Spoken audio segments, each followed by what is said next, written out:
이 동영상에서는 요한복음 2장 1절부터 11절에 대해 말씀드리겠습니다. 슬라이드 화면에서 보시는 것처럼 요한복음의 몸통에서 그 전반부는 표징의 책이라고 부를 수가 있고요. 후반부는 영광의 책이라고 부를 수가 있는데요. 표징의 책에서 모두 7개의 표징이 발견됩니다.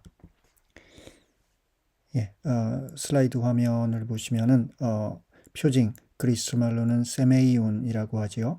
2장, 4장, 5장, 6장, 6장에서 2개, 그리고 9장, 마지막으로 11장, 모두 7개의 표징이 발견되고요. 연구가들에 따라서는 그 예수 그리스도의 십자가상의 죽음과 부활을 8번째 표징 또는 모든 표징을 완성하는 표징이라고 생각하기도 합니다. 요한복음 1장 29절부터 42절에서 예수는 세례자 요한과 만나고 또 요한의 두 제자들이 예수를 따라갑니다. 그리고 안드레아가 시몬을 예수에게 데리고 가죠. 이튿날 갈릴레아에 가기로 작정한 예수는 나를 따라라 라는 요청과 함께 필립보와 나타나엘을 부릅니다. 그리고 사흘째 되는 날, 이렇게 오늘의 복음이 시작하죠. 텍스트를 살펴보겠습니다. 사흘째 되는 날 갈릴레아 카나에서 혼인잔치가 있었는데 예수님의 어머니도 거기에 계셨다. 예수님도 제자들과 함께 그 혼인잔치에 초대를 받으셨다.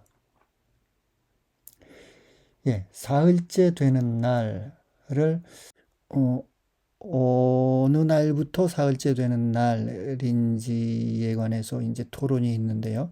많은 연구가들은 앞선 사건으로부터 사흘째 되는 날이라고 생각합니다. 어떤 주석가들은 이를 그 마테오복음서 16장 또는 17장 또는 20장에 나오는 예수의 그 순환과 죽음 그리고 부활 예고와 연결시키기도 합니다. 이 표현은 구약에서도 사용되는데 그 경우에는 24시간이 충분히 지난 후라는 그런 의미를 갖게 됩니다. 이렇게 이제 시간적 정보가 주어졌고요. 그리고 이제 공간적 정보가 주어집니다. 갈릴레아 카나. 카나는 어디인가? 나자렛에서 15km 정도 북쪽에 위치한 키르벳 카나라는 장소가 있는데요. 로마 제국의 시기에 이 카나라는 장소는 아코와 막달라 사이의 교통 요지였다고 합니다. 그 이유는 카나에 그 우물이 있었기 때문인데요. 그러니까 물이 풍부했던 거죠. 적어도 한 60개 정도의 우물을 통해서 풍부한 물을 공급할 수 있었다고 합니다. 오늘의 사건도 바로 그 물을 포도주로 변화하는 그와 같은 사건이죠. 그곳에서 혼인잔치가 있었습니다. 혼인잔치, 그리스 말로는 가모스라고 하는데요. 구약에서는 이스라엘 민족을 다시 자신의 백성으로 받아들이는 하느님의 자비와 사랑을 언급하면서 혼인잔치의 은유를 사용합니다. 예를 들어 이사야 54장 54장 4절부터 6절의 텍스트 슬라이드 화면에서 확인하시기 바랍니다. 그리고 이제 또 하나 대표적인 텍스트는 이사야서 62장 4절부터 5절이 되겠지요. 역시 슬라이드 화면을 통해서 확인하시고요. 그리고 우리들이 잘 알고 있는 소예언서 중에서 호세아 예언서도 이스라엘과 하느님의 관계를 혼인 관계로 보는 이런 은유를 사용하는 그 예언서이지요. 예. 따라서 이제 시간적 정보, 공간적 정보, 그 다음에 전체적인 장면 설정이 돼 있습니다. 그리고 이제 예수의 어머니도 거기에 계셨다라는 그러니까 등장인물들이 소개되는 거죠. 그리고 2절에서는 예수 그리고 제자들도 초대를 받았다. 예, 이렇게 등장인물들이 소개됩니다. 여기서 좀 특별한 표현이 나오죠. 예수의 어머니. 요한복음에는 마리아라는 이름이 나오지 않습니다. 예, 나중에 말씀드리겠지만 아마도 신학적인 이유가 있지 않을까 생각합니다. 예, 이런 등장인물들은 이제 앞서 말씀드린 대로 예수, 예수의 어머니, 그리고 제자들인데, 나중에 보게 되면 12절에서 형제들이 추가적으로 언급됩니다. 그 형제들도 혼인잔치에 있었던 것이 아닐까 추측할 수 있는데요. 그렇다면 그 혼인잔치는 예수의 집안과 매우 가까운 사람의 혼인이라고 생각할 수 있을 것 같습니다. 예, 2절에서는 또 제자들이 나오는데요. 1장에서 보면은 뭐 시몬과 안드레아 그리고 필립보와 나타나엘이 예수를 따라 나서죠. 하지만 그들은 아직 1장에서는 제자라고 불리지 않았습니다. 그런데 이제 여기서 그들이 제자라고 불리게 되었구나라고 독자들은 이제 짐작할 수 있게 되는 거지요. 그리고 여기서 말한 제자들이란 뭐 적어도 시몬과 안드레아 그리고 필립보와 나타나엘을 말하나 보다라고 요한복음의 어떤 흐름 안에서 짐작할 수 있겠습니다. 예, 나중에 이 카나에서 일어난 표징을 보고 그 제자들이 예수를 믿게 된다라는 것이 이 오늘의 복음의 마지막 문장인데요. 2장 11절. 이렇게 본다면 1장에서 불림받은 인물들이 예수의 제자가 되고 또 그들이 예수를 믿게 된다는 것이 이 2장 1절부터 11절 카나의 표징 사건이 지니는 한 가지 의미라고 할 수 있겠습니다. 예, 다음 텍스트를 보지요. 그런데 포도주가 떨어지자 예수님의 어머니가 예수님께 포도주가 없구나 하였다. 예수님께서 어머니에게 말씀하셨다. 여인이시여, 저에게 무엇을 바라십니까? 아직 저의 때가 오지 않았습니다. 예, 여기서 예수 어머니의 역할은 단순한 손님을 넘어서는 것처럼 보입니다. 그리고 예수 어머니는 단순하게 예수에게 말하는 것이 아니라 그 그리스말 표현을 보자면요. 예수를 향하여 말합니다. 따라서 어떤 이 표현은 목적을 가지고 예수에게 말한다라는 그런 어떤 어감을 갖고 있습니다. 역사적으로 그러니까 예수의 어머니는 혼인하는 집안과 가까운 친척이라든지 그런 가까운 관계였나? 라고 추측해 볼 수가 있는 것이고요. 또 신학적으로 예수의 어머니가 예수의 일에 관여하고 있다라는 그런 하나의 느낌을 주기도 합니다. 이는 뒤따르는 내용을 통해 더욱 분명해집니다. 예,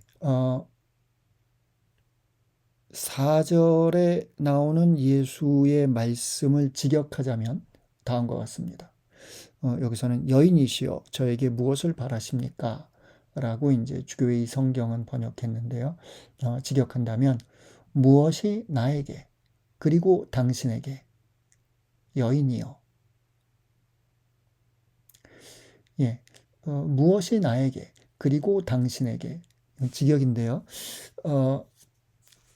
이를 나와 당신이 도대체 무슨 상관이냐라는 뜻으로 알아들을 수도 있고요.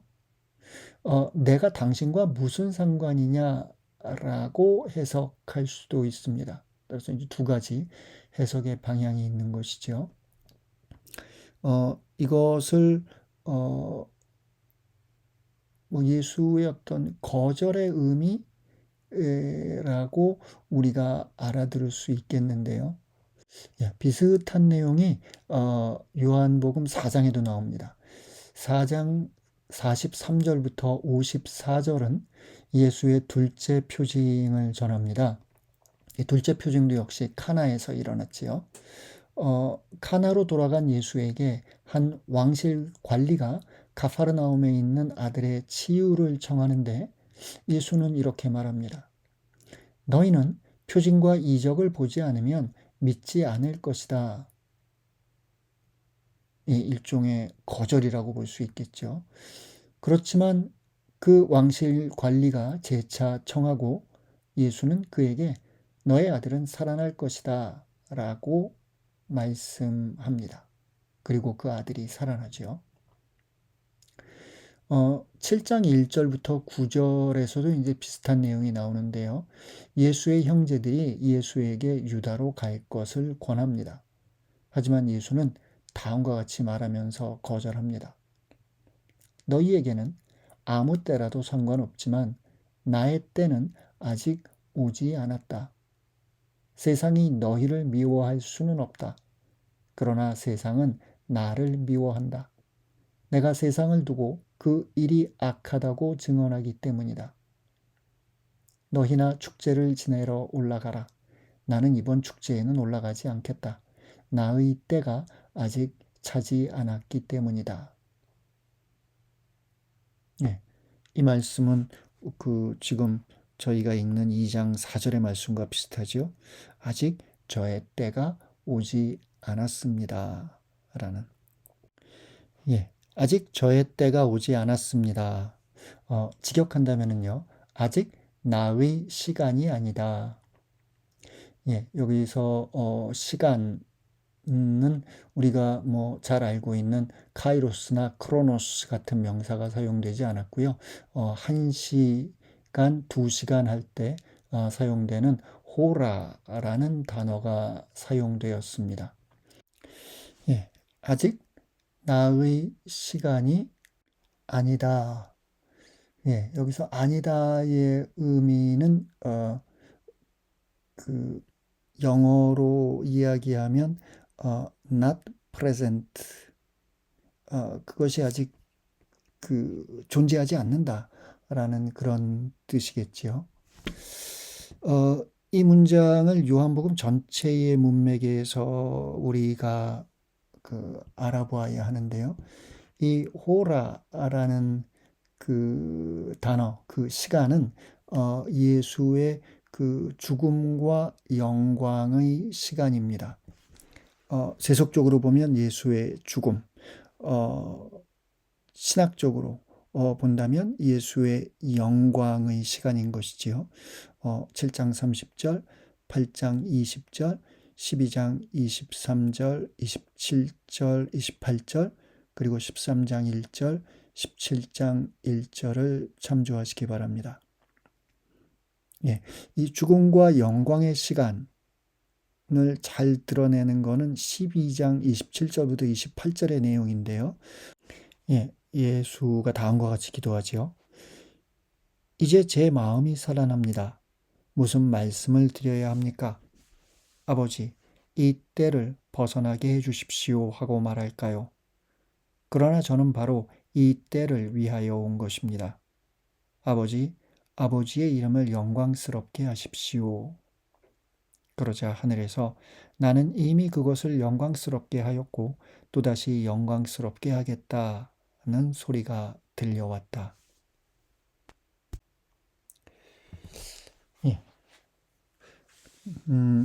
4절에서 우리를 당혹스럽게 하는 것은 예수가 어머니를 부르는 그 호칭이지요.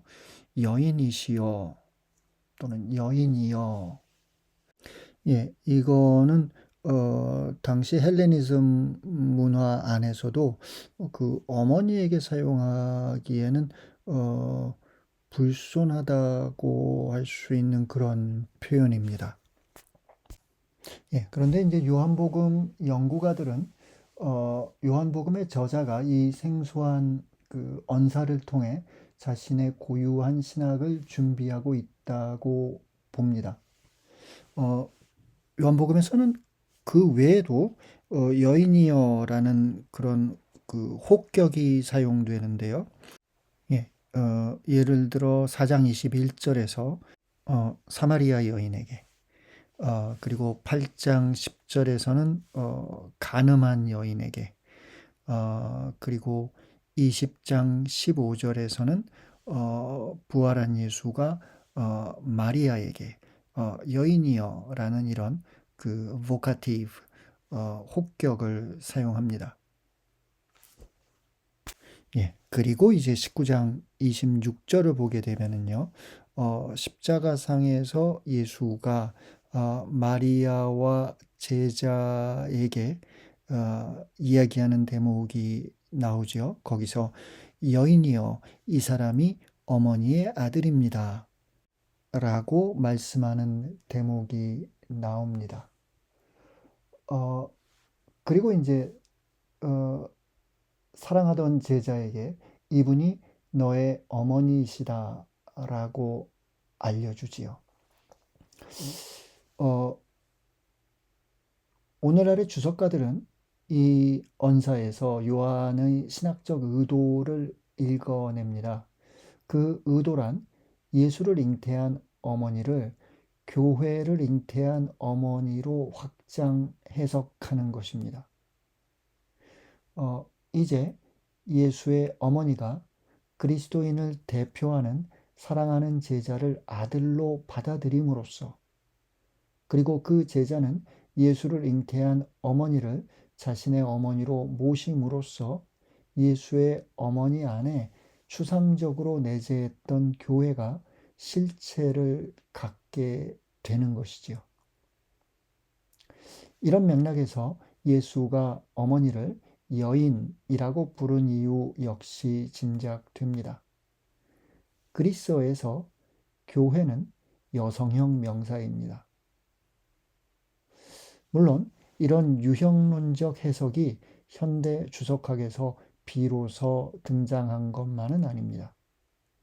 이레네오와 테르툴리안 같은 교부들은 바오로가 예수를 제2의 아담으로 해석하였듯이 예수의 어머니를, 그러니까 마리아를 새로운 이브라고 보았습니다. 예, 이런 맥락에서 우리가 이 문장을 알아듣는다면 다음과 같은 해석이 가능하겠죠. 여기서 예수가 어머니에게 말하고자 하는 것은 아직 저의 죽음과 영광의 시간이 되지 않았고 예수 그리스도에게 무엇인가를 청할 수 있는 교회도 아직은 이루어지지 않았습니다. 예, 이런 뜻으로 이 문장을 해석해 볼 수 있겠습니다. 예, 이런 그 예수의 거절은 앞서 말씀드린 대로 왕실 관리의 그 아들의 치유 사건이나 아니면 예수의 형제들이 예수에게 유다로 갈 것을 권할 때에도 역시 그 나오는데 이런 예수가 무언가를 거절하는 장면에서 우리가 읽어야 할 것은 그 행간에서 예수에게 중요한 것은 하느님의 뜻이라는 점입니다. 내가 하기 싫어서, 내가 귀찮아서 이런 것들이 아니라 그것을 하는 것이 하느님의 뜻인지에 관해서 질문하는 그와 같은 그 예수의 모습을 오늘의 독자들은 그 행간에서 읽을 수 있습니다. 다음 텍스트를 보지요. 그분의 어머니는 일꾼들에게 무엇이든지 그가 시키는 대로 하여라 하고 말하였다. 거기에는 유다인들의 정결례에 쓰는 돌로 된 물독 6개가 놓여 있었는데 모두 두세 동이들이었다. 예수님께서 일꾼들에게 물독에 물을 채워라 하고 말씀하셨다. 그들이 물독마다 가득 채우자 예수님께서 그들에게 다시 이제는 그것을 벗어 과방장에게 날라다 주어라 하셨다. 그들은 곧 그것을 날라갔다. 예수의 어머니가 일꾼들에게 무엇이든지 그가 시키는 대로 하여라 하고 말하는데요. 이것 역시 어떤 혼인잔치에 초대받은 손님이 할 수 있는 말은 아니죠. 우리가 이 텍스트를 역사적인 텍스트로 읽는다면 예수의 어머니는 이 혼인잔치에서 혼인하는 그런 사람과 특별한 관계였나 보다라는 것을 다시 한번 생각해 볼 수 있겠습니다. 하지만 여기서 중요한 것은 이제 이 문장이 갖고 있는 신학적인 의미인데요. 무엇이든지 그가 시키는 대로 하여라. 예수의 어머니의 이 말씀은 사실상 앞으로 그리스도인들이 이루게 될 그런 교회를 준비하는 말씀이라고 저는 알아듣습니다. 앞서 언급한 대로 예수와 교회의 일치 아래서 교회는 무엇을 청하든 이룰 수 있게 될 존재이고, 역으로 교회는 무엇이든 예수가 시키는 대로 하게 될 또는 해야 하는 그런 존재입니다.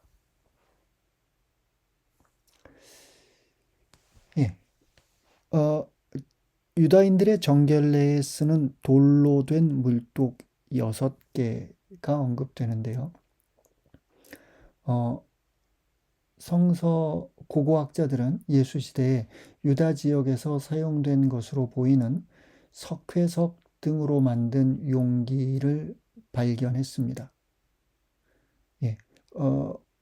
물론 일반적인 용기들은 그 점토나 옹기로 만들어져 있었겠지요. 하지만 이런 석회석 등으로 만든 그런 돌로 만든 용기들은 흙으로 빚거나 구운 것보다 높은 가치를 가졌을 것이고, 이는 이 잔치의 주체자가 부유한 인물이라는 것을 짐작하게 합니다. 이제 역사적인 관점이지요. 반면에 이제 신학적인 면에서 본다면은 레위기 6장이나 11장을 보면 어떤 과정을 통해서 부정해진 옹기 그릇은 깨트려야 합니다. 하지만 돌로 된 물독은 깨트리기보다는 다른 방법으로 다시 정결해지는 길이 있었을 것이라고 주석가들은 생각합니다. 그 물독이 정결례에 쓰이는 물을 담고 있었다면 그 물은 빗물이거나 흐르는 물이었을 텐데요. 여기서 말하는 정결례는 사람을 정결하게 하는, 사람을 씻는 용도라기보다는 음식을 준비하며 그릇을 닦거나 식사 전에 손을 씻는 것을 말할 것입니다. 아무튼 중요한 것은 이 사용된 물독이 정결례를 위한 물독이었다는 점이죠. 여기서는 분명히 그 안에 신학적 함의가 있다고 생각할 수 있겠습니다. 그 물독은 두세 동이들이었다라고 나와 있는데요. 주석가들은 이런 거 꼭 계산하죠. 이제 그리스말 단어를 찾아보면 여기서 한 동이는 한 40리터가 되는 것 같습니다. 따라서 두세 동이들이라면 80에서 120, 그러니까 한 100리터 정도가 각각 들어가는 물독이 6개가 있었다. 일반적으로 유다에서 그 사람들이 생각하는 그 온전한 숫자라면 이제 7이 되어야 할 텐데 여기서는 6개의 물독을 이야기합니다. 요한복음 19장 34절에 보면 십자가에서 숨진 예수를 군사 하나가 창으로 그 옆구리를 찌르죠. 그리고 거기서 피와 물이 흘러나오는 내용이 나오는데요. 이것을 통해서 7이라는 숫자가 완성된다라고 생각하는 주석가도 있습니다. 예수는 일꾼들에게 물독에 물을 채워라 하고 말하죠. 채우다, 무언가가 이제 가득 차는, 충만해진 이런 의미를 갖고 있습니다. 요한복음 6장 13절에서도 이 동사가 사용되는데요. 오병이어의 표징 후에 사람들이 보리빵 5개를 먹고 남긴 조각으로 12광주리가 가득 찼다. 이 표현에서 이제 같은 동사가 사용됩니다. 그리고 단어는 다르지만 이미 이제 1장에서부터 그 같은 함의를 가진 내용이 발견이 되지요. 1장 14절. 우리는 그분의 영광을 보았다. 은총과 진리가 충만하신 아버지의 외아드님으로서 지니신 영광을 보았다. 1장 16절. 그분의 충만함에서 우리 모두 은총의 은총을 받았다. 무언가가 채워지고 그리고 그것이 넘치도록 충만해지는 이와 같은 그 그림들, 이와 같은 이미지가 요한복음이 우리에게 전하고자 하는 메시지와 연결되어 있습니다. 다음 텍스트를 보죠. 과방장은 포도주가 된 물을 맛보고 그것이 어디에서 났는지 알지 못하였지만 물을 퍼간 일꾼들은 알고 있었다. 그래서 과방장이 신랑을 불러 그에게 말하였다. 누구든지 먼저 좋은 포도주를 내놓고 손님들이 취하면 그보다 못한 것을 내놓는데 지금까지 좋은 포도주를 남겨두셨군요. 언제 어떻게 물이 포도주가 되었는지에 대해 텍스트는 설명하지 않습니다. 단지 과방장의 말을 통해서 그것이 좋은 포도주라는 것이 확인될 뿐입니다. 그리스 말로는 좋은은 이제 칼로스라고 하는데요. 하느님께서 세상을 창조하시고 보시니 좋았다라는 그런 표현과 맞닿아 있다고 우리가 생각할 수 있겠습니다. 여기서 이제 성서 신학자들은 물과 포도주가 각각 율법과 복음을 상징한다고 보기도 합니다.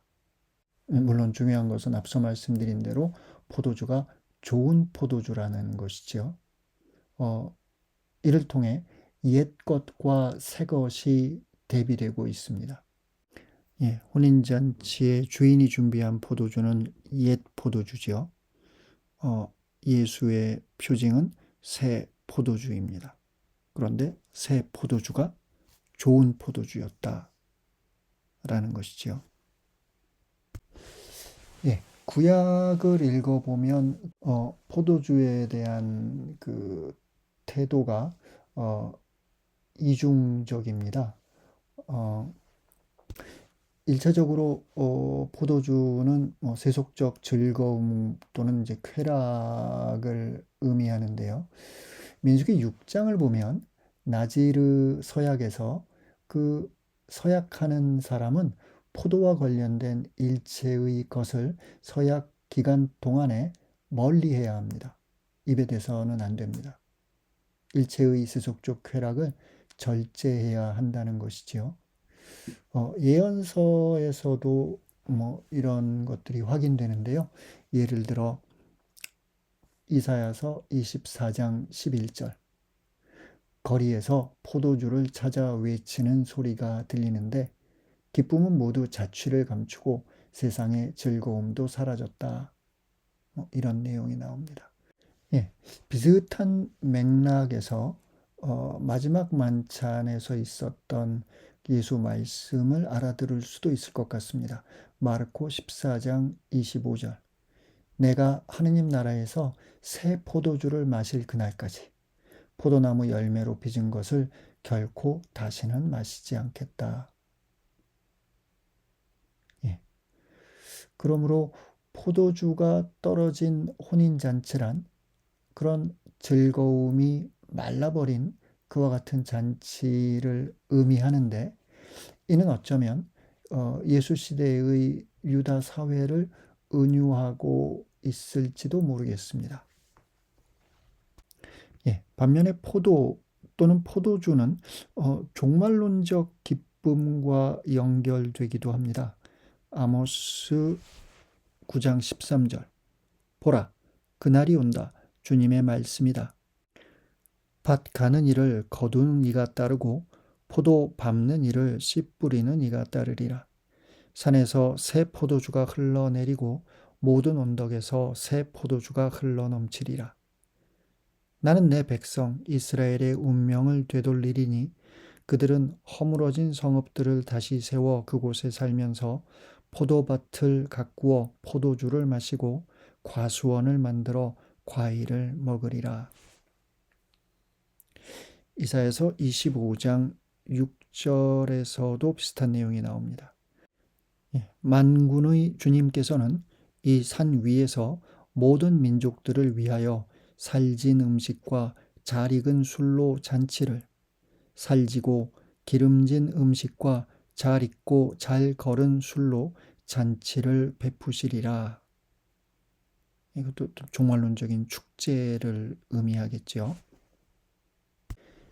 예, 이렇게 예수 표징을 통해서 등장하는 새로운 포도주가 좋은 포도주였다라는 것은 유다 전통의 기대를 뛰어넘는 예수 사건을 예표하고 있다라고 볼 수 있겠습니다. 유다의 율법과 전통과 백성이 예수를 알아보지 못할 정도로 어떤 그들의 기대를 뛰어넘는 사건이라는 것이죠.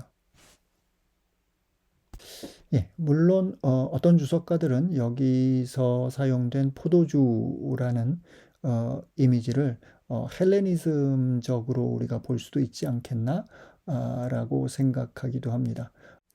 예, 그리스 신화에 나오는 디오니소스라는 그런 신, 예, 로마 신화에서는 이제 바쿠스라고 나오는데 그들의 어떤 그 신화적 이야기 안에서도 역시 물로 그 포도주를 만드는 그와 같은 이야기가 나오는데 그 신화적 이야기와 가나의 표징을 연결시켜 볼 수 있지 않을까 뭐 이런 어떤 주석적 시도들이 있습니다. 예, 텍스트를 살펴보죠. 이렇게 예수님께서는 처음으로 갈릴레아 가나에서 표징을 일으키시어 당신의 영광을 드러내셨다. 그리하여 제자들은 예수님을 믿게 되었다. 예, 처음으로 표징을 일으키셨다는 것이죠. 예, 여기서 표징은 예수가 누구인지를 드러내는 표징, 그리고 하느님 나라의 도래를 드러내는 표징입니다. 따라서 여기서 제자들이 믿게 되었다라는 것도 한 이중적인데요. 예, 메신저인 예수와 메시지인 예수의 복음을 믿게 되었다는 것이죠. 공간복음에 비해 요한복음에서는 믿는다라는 동사가 예수를 믿는다라는 데 더 방점이 찍히고 있습니다.